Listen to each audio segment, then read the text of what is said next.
I'm making this video. You see the book, uh, Breaking the Curse of Willie Lynch, The Science of Slavery, Psychology, by Alvin Murrow. Up here is, you see it, a second examination of slavery, haunting effects on the conscience of black men and women. Now, what made me think about making this video that I'm about to do was just, I just seen the Bill Cunningham show, and it was young brothers and a young brother and two young sisters. And he had to look, two okay, good looking sisters up there with him. Brown skin one and the chocolate sister. Now the brown sister, she got a little locks and looking like, she's educated or educated, making a joke, educated. She like she had something going on, maybe because of the way she's dressed or whatever, but how she carried herself. But the way this brother was carrying himself was like portraying what's in this book as like being a stud. Now, people my age, I'm 42, and people that's probably younger than me probably don't know me basically where the word stud comes from. That's why I got this book, showing this book. The word stud, it came from a slave term, and we as black men used to always, when we grew up, we'll always say, yeah, man, I'm a stud, yeah, I get a lot of women. But the word stud, you know where it comes from? Like I said, it came from slavery, and this book breaks it down by Alvin Murrow. This is the name of the book. Get it, read it, it's a good book. But the word stud comes from, like I said, a slave term, and the stud was the guy who was the slave that was potent. He was the one that was able to go around to be able to make more slave babies. He was the one that was able to go around, who was able to get the slave woman pregnant quick. That was the stud. And so when your brothers tell me something, yeah, I'm a stud, man. I get all these women. I had sex with them. I'm protected. And then you go out and you get them pregnant. Then you leave them alone. You still fulfilling your slavery, your slave duties. You don't believe me? Read this book.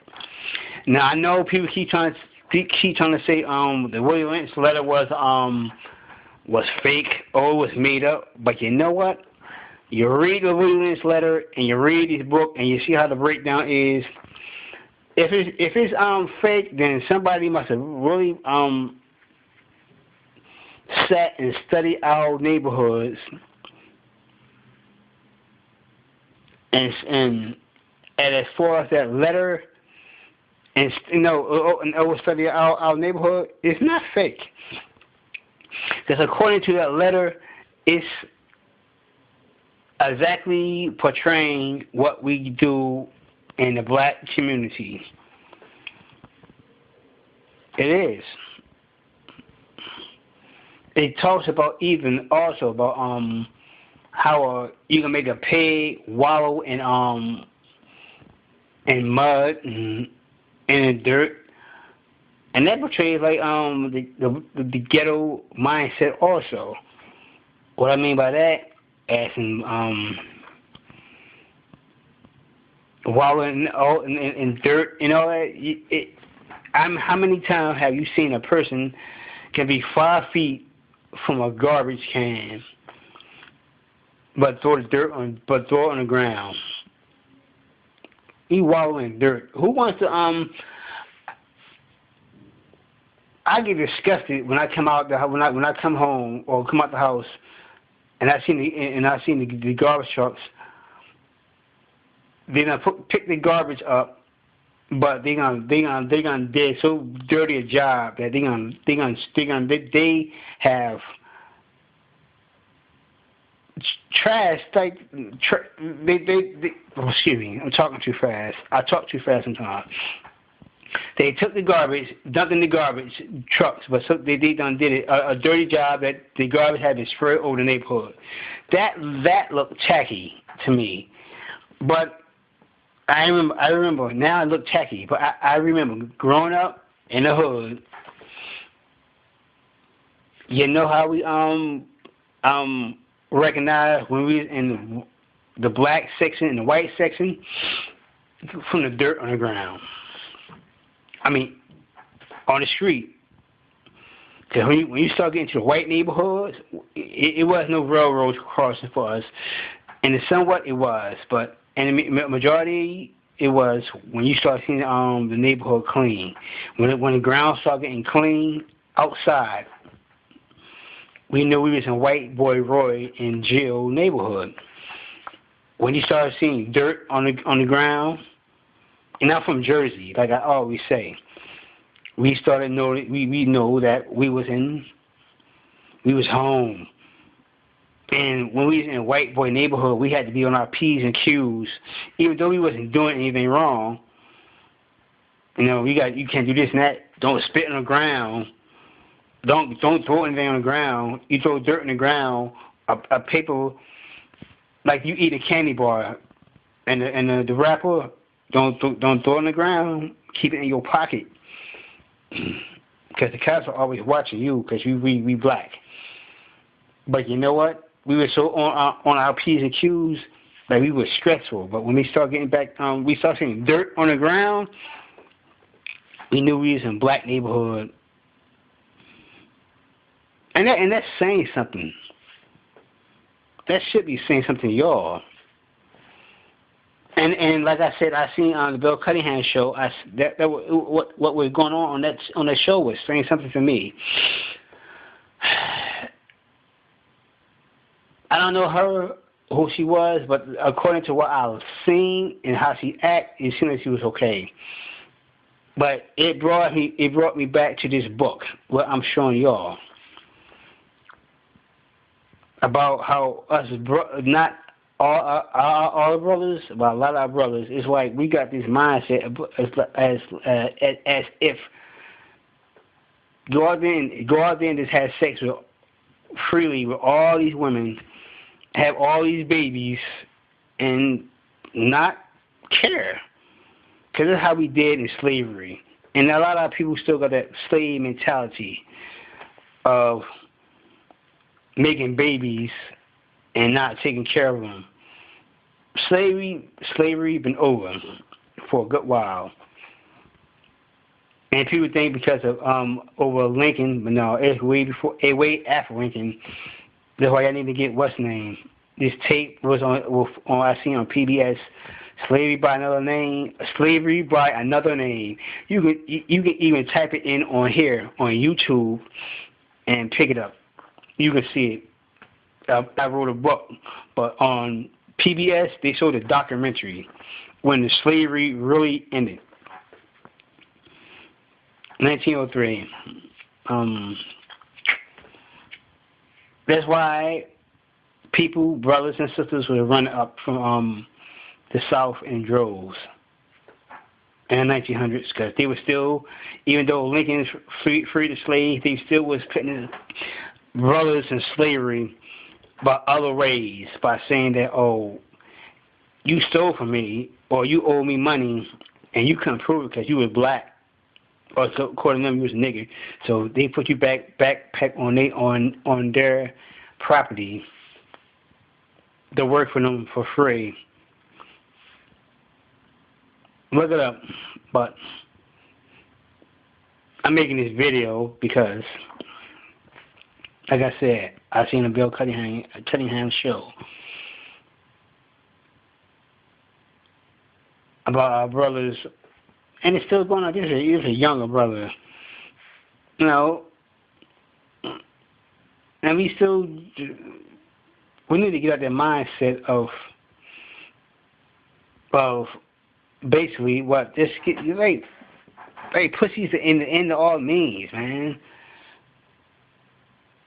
Like if I can't get that, then I can't get nothing. What about getting something else in life? It shouldn't be hard to explain to brothers, man. But we've been conditioned as black men to think that the only thing in life is pussy, and you gotta get pussy, or or there's something wrong with you. If you saving yourself for the right woman, or if a woman saving herself for the right man, there's something wrong with that.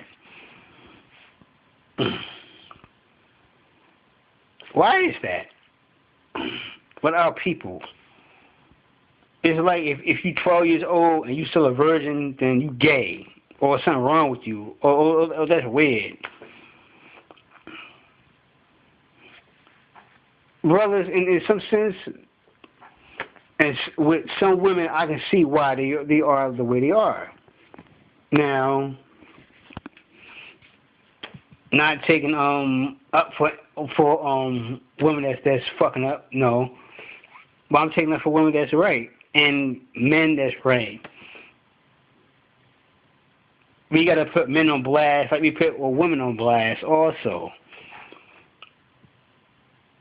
Brother, if you got a son or a daughter, and if you're not taking care of all business, then what the hell's wrong with you? You need to read this book. Because you're doing the what's name. You being a stud. You having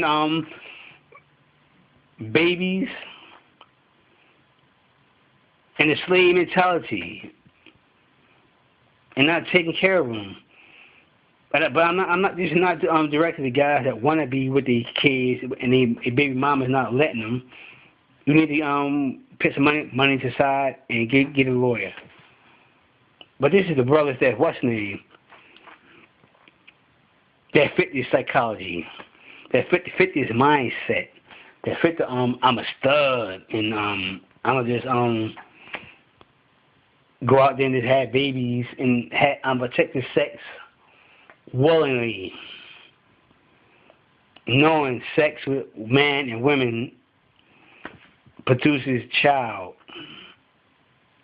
Sperm, egg makes baby. It's not just all fun. And within that fun comes life. You don't know that by now? Something wrong with you. Something mentally wrong with you. You, man, and black woman. Yeah, sex is good. Yeah, feel real good.